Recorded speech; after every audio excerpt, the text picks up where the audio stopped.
Bonjour, je viens vous parler un petit moment aujourd'hui du paradoxe de la peur. Épictète, il disait que c'est pas les événements en fait qui nous troublent, mais c'est vraiment l'idée qu'on se fait des événements. Et derrière la peur, il y a souvent une montagne, une histoire qu'on se raconte à partir d'une expérience vécue. Et quand on revit ça dans l'environnement, notre cerveau reptilien, qui a 35 millions d'années et qui gère notamment la peur, à travers les 5 sens, la vue, l'ouïe, l'odorat, ce qu'on entend, va avoir un déclencheur en fait de SOS. Et lui, il va se rendre dans l'hippocampe qui est le centre de la mémoire, entre autres, dans le deuxième cerveau. Et l'hippocampe va dire « qu'est-ce que je connais de ça ?» Et il va dire « oh là là, on connaît tout ça, tout ça, tout ça, tout ça, donc il peut se passer tout ça, tout ça, tout ça ». À ce moment-là, l'amygdale qui est le centre émotionnel, s'active aussi. Et l'énergie, elle se déploie dans ces 3 sphères du cerveau. Et pendant un court laps de temps, qui peut être plus ou moins court d'ailleurs, qui peut être prolongé,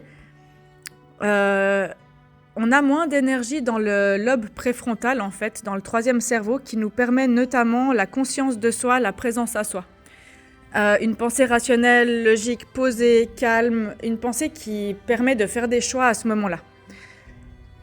Ça nous empêche d'être dans une pensée qui va faire des choix conscients et être régie en fait par le cœur, le centrage, plutôt que par la peur et la réactivité. Et en fait, il y a plusieurs faces à cette peur. Derrière chaque peur se trouve un besoin. Ça peut être un besoin de retrouver de la sécurité, parce que quand on est activé dans la réactivité dans le cerveau reptilien, le corps est en alerte. Le corps est rempli de cortisol, de l'hormone du stress, et son système de protection numéro 1, c'est d'être en hypervigilance et de dire « je veux survivre, je veux m'extirper de la situation qui me met en danger ». Et donc, derrière chaque peur, il y a un besoin. Là, par exemple, ça serait le besoin de retrouver de la sécurité, qu'elle soit physique, émotionnelle, mentale.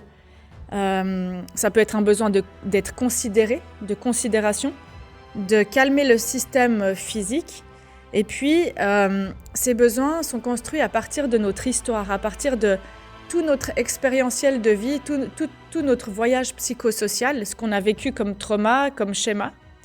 Par exemple, si on a une peur du jugement, on va vouloir éviter de se sentir jugé ou d'être jugé réellement.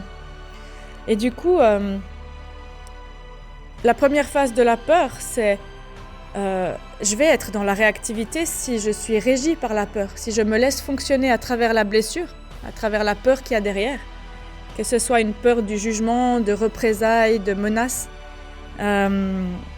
Si je me laisse régir par ça, je vais être tout le temps dans la réactivité et c'est un cercle vicieux.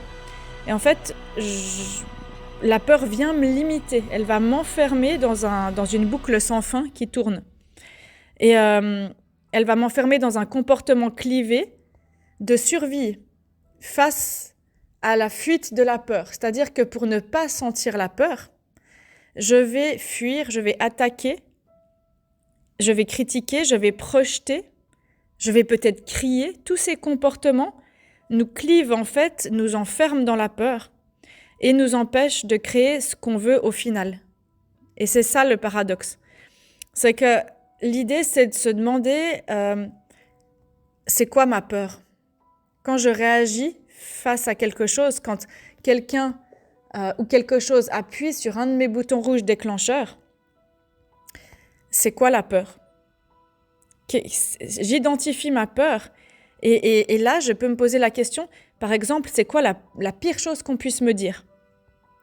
Quelle est la pire chose qu'on puisse me faire ? Quelle est la pire des représailles que je risque ? Et en fait, en second temps, vous vous demandez, je mets quoi en place pour éviter la peur ? Et du coup, dans quoi elle m'enferme ? Dans quoi elle vient me limiter, cette peur ? En quoi elle m'empêche de créer ce que je veux au fond de moi, ce que je veux vivre, ce que je veux créer dans ma vie ? Et d'identifier ça, la peur, qu'est-ce qu'est-ce qu'elle dit de vous, cette peur, et ensuite, à partir de là, c'est d'identifier le besoin. D'identifier, ok, j'ai cette peur, mais l'autre face de la pièce, c'est le besoin ou l'envie.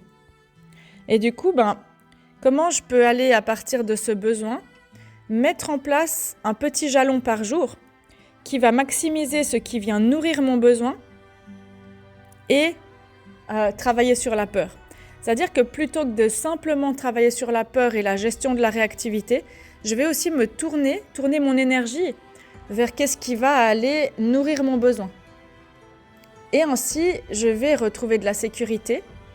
Et ça va aussi m'aider à remettre cette sécurité et sentir ce pouvoir personnel en moi, que je peux sortir de ce paradoxe et sortir de ce schéma limité de peur qui m'enferme à l'intérieur de moi-même.